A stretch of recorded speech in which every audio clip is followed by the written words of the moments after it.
आमचं व्यावसायिक ब्रेन आहे आणि आमच्या व्यवसायाच्या डोक्यात विचार असल्यामुळे आमच्या डोक्यात क्वेश्चन आला की सकाळी 7 ते 11 वेळेमध्ये पण आपण का शांत बसावं. लोक खायला तयार आहेत, लोकांना चांगलं फूड हवं आहे. साऊथ इंडियन मध्ये परत 100 प्रोडक्ट, म्हणजे आज आमच्याकडे 250 प्रोडक्ट घेऊन आज आम्ही मार्केटला उतरलो. पण आता आमचे फ्रँचायझी मॉडेल रन होऊन 8 वर्ष मॅडम झाले. म्हणजे विचार करून बघा, एखादं मॉडेल चालू झाल्यानंतर जर 8 वर्ष जर ते कंटिन्यू असेल, प्रॉफिट मध्ये नसेल तर त्यांनी कधीच बंद केलं असतं. एसी मॉडेल म्हटलं की खर्च पण असेल मोठा, की बाबा कॅफे आमचे 400, 500, 1000, 1300 स्क्वेअर फूट किंवा 2,000 स्क्वेअर फूट मध्ये पण आहे. त्या ठिकाणी बजेट पण मोठं केलेलं आहे. पण काही लोकांना उतरायचं व्यवसायामध्ये पण त्यांच्याकडे पुरेसं भांडवल नाही. तर गेली कित्येक वर्ष झाला मी याच्यावरती विचार करत होतो की काहीतरी असं आणलं पाहिजे की ज्या लोकांना व्यवसायामध्ये उतरायचंय पण त्यांना भांडवल कमी आहे पण त्यांना बँक लोन देत नाही. तर असं काहीतरी प्रपोजल पाहिजे होतं. पण आम्ही याच्यावरती अभ्यास केल्यानंतर एक चांगली आनंदाची गोष्ट म्हणजे तुम्ही आज आमच्याबरोबर आलाय, विचारायला पण आम्हाला आलाय आणि येणाऱ्याच काही दिवसामध्ये सांगायचा मुद्दा म्हणजे महिला पण ते नेऊ शकतात, करू शकतात. म्हणजे दोघांना ते पर्टिक्युलर मॉडेल आम्ही बनवलेलं. म्हणजे एखाद्या लेडीजला असं असतं की मला काहीतरी करायचंय सकाळी 2 तास, 3 तास, 4 तास, मग मी जॉबला पण जाणार आहे, मला बिझनेस पण करायचा आहे, मला कुटुंबामध्ये पण त्याची हेल्प होणार आहे. तर ते सगळ्यांसाठी ते बेस्ट मॉडेल आहे. वेलकम सर, स्वागत आहे तुमचं आमच्या अजून एका स्पेशल बिझनेस पॉडकास्ट मध्ये. सर मला असं विचारायचं आहे की तुम्ही फूड व्यवसायातच का उतरला आणि हर मोले या ब्रँडची सुरुवात कशी झाली? सगळ्यात महत्वाचा मुद्दा, फूड व्यवसायामध्ये मी उतरण्याच्या पाठीमागचं कारण म्हणजे फूड देण्याबद्दलची जी आवड आमच्या मनामध्ये होती, त्याच्यामुळे आम्ही फूड व्यवसायामध्ये आम्ही इन्व्हॉल्व्ह होतो.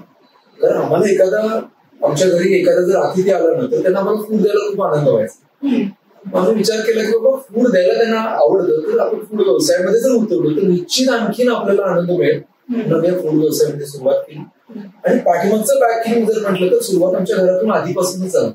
फक्त आम्हाला ते पुढे मोठ्या प्रमाणात न्यायची होती.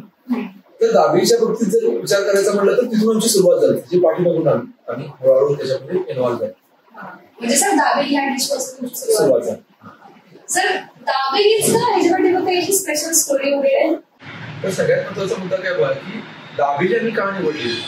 तर सगळ्यात महत्वाचं जर बघितलं तर आमच्याकडे जे प्रोडक्ट होतं तर त्या प्रोडक्ट आम्ही इतरांशी कम्पेअर करून बघितलं. मार्केटमध्ये जर बघितलं तर पिझ्झा होता, बर्गर होता, त्याचं मार्केटिंग ऑलरेडी मार्केटमध्ये स्ट्रॉंग झालं.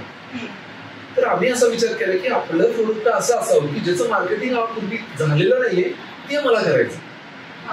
मग त्याची सुरुवात दाबेलीपासून आमच्याकडे बेस्ट प्रोडक्ट होतं. आम्ही ते दाबेलीचा जो प्रोडक्ट आहे तो प्रोडक्ट आहे अशा लेवलला घेऊन आम्हाला पोहोचवायचा होता की जो बर्गर आणि पिझ्झा ज्या लेवलला लोक विचार करतात त्या लेवलला दाबेली आम्हाला घेऊन पोहोचवायची. आणि आम्ही ते हळूहळू करीत तिथं म्हणून पोहोचवली. त्याची सुरुवातीला फक्त आमच्याकडे एकच दाबेली. त्यानंतर आम्ही जम्मू दाबेली काढली. त्यानंतर आम्ही वीट बनवले दाबेली आहे. आणि त्याच्यामध्ये हळूहळू करत आमच्याकडे 21 व्हरायटी पण आम्ही त्यामध्ये आणली. म्हणजे मला सांगायचं काय बघा, सुरुवात फक्त दाबेलीची होती पण त्याच्यात 21 व्हरायटी पर्यंत आम्ही जाऊन पोहोचलेलो. सर मी हा प्रश्न मला विचारणारच होते की मगाशी तुमचं मेन्यू कार्ड बघितलं त्याचं इतक्या व्हरायटीज आहेत दाबेलीच्या, तर काय कारण आहे त्याच्या पाठीमागे? ओके, एखादा व्यक्ती आला आणि त्याने आमच्याकडे एक दाबेली टेस्ट केली तर त्याला प्रश्न पडला की दाबेली खाल्ली मग आता काय खायचं याच्याकडे. तर त्याच्यामध्ये मुद्दा आहे की त्या माणसानं आमच्या सगळ्या दाबेली खाण्याच्या अनुषंगानं का असं आमच्याकडे 10-12 वेळा तर त्याने आमच्याकडे यावं. म्हणजे आम्ही फक्त सुरुवात दाबेलीपासून केली कारण आमच्या लक्षात आलं की 5 माणसांचं कुटुंब आहे. आमच्या घरातला विचार केला तर 5 जणांची आवड वेगळी आहे. कुणाला दाबेली आवडते, कुणाला पिझ्झा आवडतो, कुणाला बर्गर आवडतो. तर त्या कुटुंबांना प्रत्येक व्यक्तीने आमच्याकडे आलं पाहिजे. मग सगळे प्रोडक्ट जर आमच्याकडे असतील तर लोक येतील ना आमच्याकडे.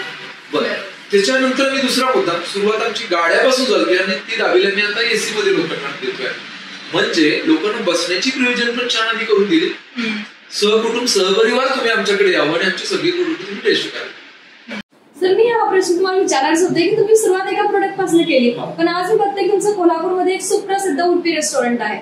तर एका दाबेलीपासून एवढं मोठं रेस्टॉरंट हे कसं शक्य झालं? हा, म्हणजे आता जो मुद्दा आहे बघा की मगाशी मी सांगितलं आमचं मोठं मेनू कार्ड.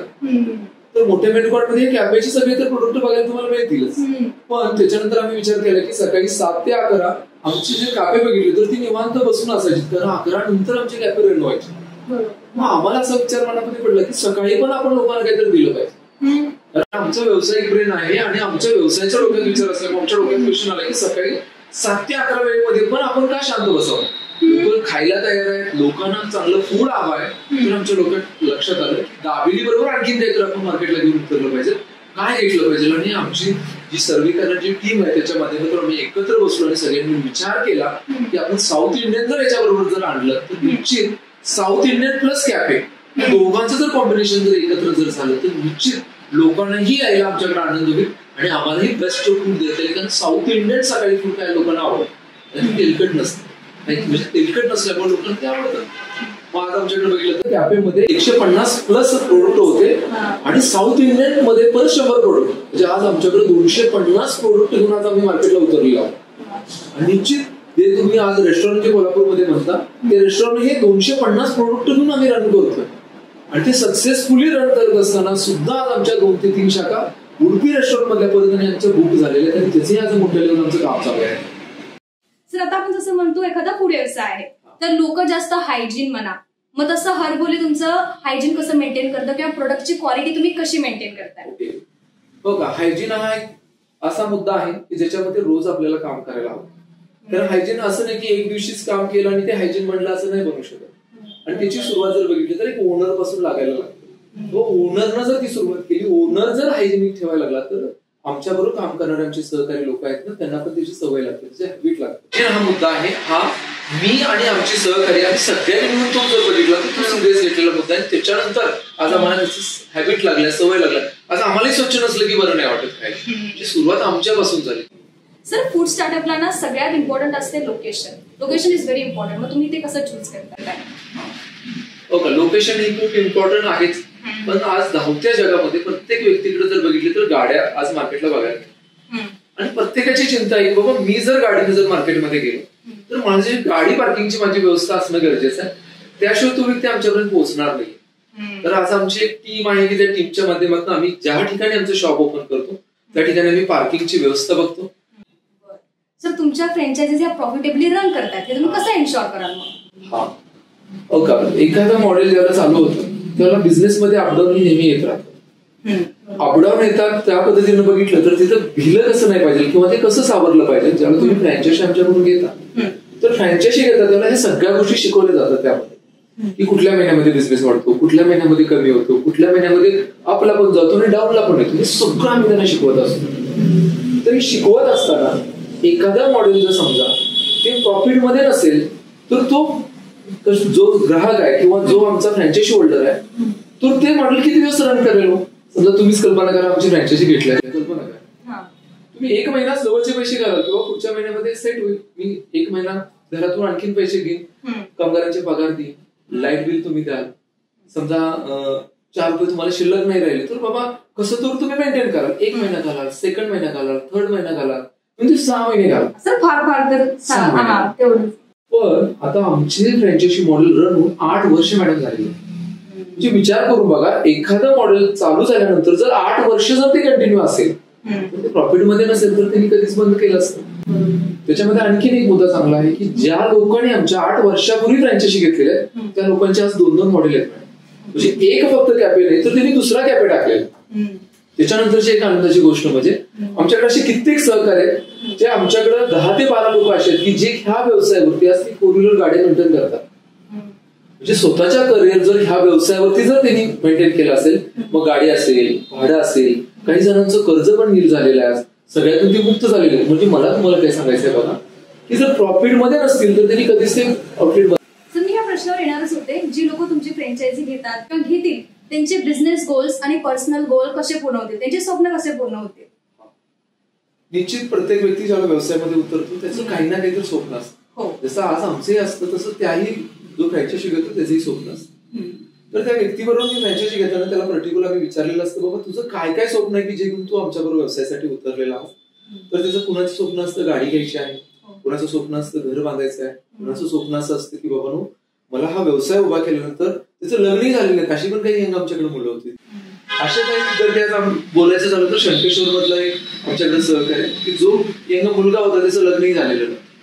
आज या व्यवसायाच्या माध्यमातून त्याचं लग्न झालं, त्यानं 4 व्हीलर गाडी घेतली, त्यानं स्वतःचं लग्न स्वतःच्या पैशाने केलं.